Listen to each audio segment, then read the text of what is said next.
সালামু আলাইকুম। তো অনেকেই জানতে চেয়েছেন এরকম একটি নতুন মিটার এবং নতুন সার্ভিস তার দিয়ে নতুন মিটার সংযোগ নিতে হলে কিভাবে আবেদন করতে হবে বা কত টাকার মাধ্যমে আপনি নরমালি একটি নতুন মিটার আবেদন করে নামাতে পারবেন, সেটা অনেকেরই প্রশ্ন, অনেকেই জানতে চান প্রতিনিয়ত। এ বিষয়ে নিয়ে অনেকগুলো ভিডিও দিয়েছি, তারপরে অনেকের প্রশ্ন, যেহেতু প্রশ্ন তারপরে আবার আরেকবার বলে দিচ্ছি। নতুন মিটার আবেদন করার ক্ষেত্রে আপনার কি করতে হবে? নতুন মিটার আবেদন করার জন্য আপনাকে 138 টাকার মাধ্যমে আপনি আবেদন করতে পারবেন। যে কোনো কম্পিউটারের দোকান বা মোবাইলের মাধ্যমে আপনি নিজেই আবেদন করতে পারবেন। আবেদন করার ক্ষেত্রে আপনার যে সকল কাগজপত্র লাগবে, যার নামে নতুন মিটারটা নামাবেন তার আইডি কার্ডের ফটোকপি এবং তার 1 কপি ছবি, এবং যে জমিতে নতুন মিটার সংযোগ করবেন সেই জমির খতিয়ান বা পর্চার ফটোকপি এবং পার্শ্ববর্তী একটি বিদ্যুৎ বিলের কপি।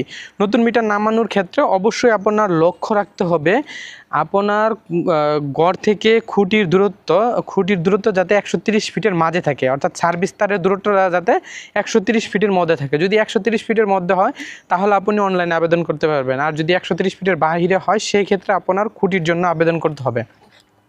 তো 130 ফিটের মাঝে হলে আপনি যে সকল কাগজপত্রগুলো বললাম এই কাগজপত্রের মাধ্যমে আপনি অনলাইনে আবেদন করবেন। আবেদন করার পরবর্তী সময়ে, আবেদন করার আগেই আপনার ঘরে যেই ঘরে মিটার সংযোগ নেবেন সেই ঘরে হাউস ওয়ারিং সম্পূর্ণ করতে হবে।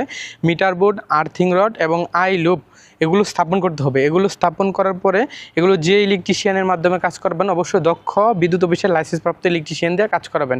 তারা একটা ওয়ারিং রিপোর্ট দিবে। যখন আপনি আবেদন করবেন, আবেদন করার পরে এই ওয়ারিং রিপোর্টটা অনলাইনে আপনার সাবমিট করতে হবে। এই ওয়ারিং রিপোর্টটা সাবমিট করার পরে আপনার কাজ শেষ। 138 টাকার মাধ্যমে আবেদনটা করলেন, আর কম্পিউটার দোকানে যে টাকা দেবেন সেটা আপনার ব্যক্তিগত ব্যাপার। আর যদি আপনি নিজে করেন তাহলে তো খরচ নয়, অফিসিয়াল খরচ হলো 138 টাকা। এই টাকার মাধ্যমে আপনি অনলাইনে আবেদন করার পরে এই ওয়ারিং রিপোর্ট এবং সকল আপনার কাগজপত্র সাবমিট করার পরে আবেদনটা কমপ্লিট হওয়ার পরে বিদ্যুৎ অফিস থেকে ওয়ারিং ইন্সপেক্টর আপনার বাড়িতে আসবে। আইসা আপনি কোন জায়গায় সংযোগ দেবেন, খুঁটি থেকে সার্ভিস তারের আসলেই দূরত্ব কত এবং সকল কিছু ঠিক আছে কিনা তারা এটা দেখে পরিদর্শন করে যদি সব কিছু ঠিক থাকে তাহলে আপনার আবেদনটা অ্যাপ্রুভ দেবে। অ্যাপ্রুভ দেওয়ার পরবর্তী সময়ে আপনার ডিমান্ড নোডের টাকা জমা দেওয়ার জন্য আপনাকে একটি SMS দেওয়া হবে। এই এসএমএসে আপনি কত টাকা জমা দিবেন, অনেকের প্রশ্ন যে কত টাকা জমা দিব নতুন মিটারে। এই জায়গায় হলো কথাটা, আপনি কয় কিলোওয়াট লোড বাস্তবে নিচ্ছেন।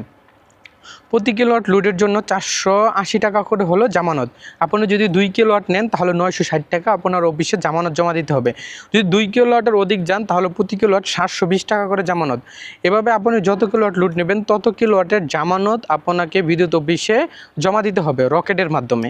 এই ক্ষেত্রে একটা জিনিস মনে রাখবেন, এই বিদ্যুৎ অফিসে আবেদন 138 টাকা এবং জামানত, এর ব্যতীত বিদ্যুৎ অফিসে বাহিরে কোনো টাকা লাগে না। এর ব্যতীত যদি আপনি ওই যে ওয়ারিং কি জানি বলে হাউস ওয়ারিং করাইলেন যে ইলেকট্রিশিয়ানের মাধ্যমে, তার কাছ থেকে ওয়ারিং রিপোর্ট নিলেন, যে টাকাটা নিলেন সেটা আলাদা, বা আপনি কম্পিউটার দোকানে আবেদন করলেন এই টাকাটাও আলাদা, এই জায়গা থেকে বিচ্ছিন্ন থাকবে। কারণ বিদ্যুৎ অফিসে শুধুমাত্র নতুন মিটার নামানোর ক্ষেত্রে আবেদন ফি 138 টাকা এবং জামানত জমার প্রেক্ষিতে এরকম নতুন সার্ভিস তার এবং এরকম একটি নতুন মিটার, এরকম নতুন সার্ভিস তার এবং এরকম একটি নতুন মিটার আপনার বাড়িতে সংযোগ করে দিবে। এই সার্ভিস তারের মূল্য বিদ্যুৎ অফিস নিবে না এবং এই মিটারের মূল্য বিদ্যুৎ অফিস আপনার কাছ থেকে নিবে না। সার্ভিস তারের মূল্য যেমন নিবে না তেমন মিটারের মূল্য বিদ্যুৎ অফিস আপনার কাছ থেকে নিবে না। শুধুমাত্র আবেদন ফি এবং জামানত নেবে। সেই জামানতটা পরবর্তীতে আপনি চাইলে যে কোনো সময় বিদ্যুৎ অফিস থেকে যদি সংযোগ ব্যবহার না করেন তাহলে ফেরত নিতে পারবেন।